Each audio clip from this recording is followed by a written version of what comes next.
الحمد لله رب العالمين الصلاة والسلام على خاتم النبيين وعلى آله وصحبه أجمعين أما بعد فأعوذ بالله من الشيطان الرجيم بسم الله الرحمن الرحيم قال الله تعالى في سورة التوبة ومنهم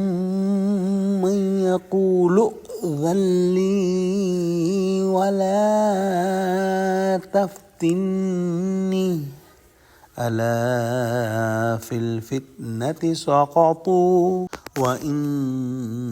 جهنم لمحيطة بالكافرين۔ ترجمہ، اور ان میں کوئی ایسا بھی ہے جو کہتا ہے کہ مجھے تو اجازت ہی دیجیے اور آفت میں نہ ڈالیے۔ دیکھو یہ آفت میں پڑ گئے ہیں اور دوزخ سب کافروں کو گھیرے ہوئے ہے۔ غزوہ تبوک کے موقع پر جب نفیر عام ہوئی کہ سب مسلمانوں کو اس غزوے میں نکلنا ہے تو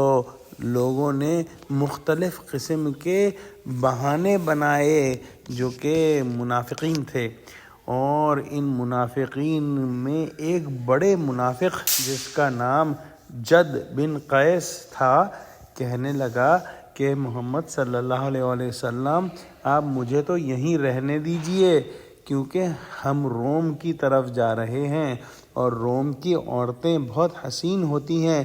اور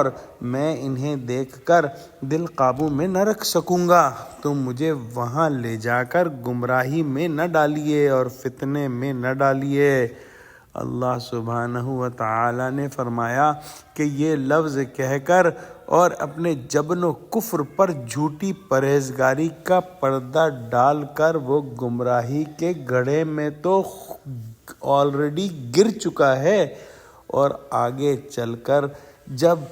کفر و نفاق کی بدولت دوزخ کے گھڑے میں گرے گا تو پھر اس کو صحیح اندازہ ہوگا کہ اس نے کس قدر برا فیصلہ کیا اور کس قدر جو ہے اس نے غلط بات کی کہ آپ صلی اللہ علیہ وآلہ وسلم سے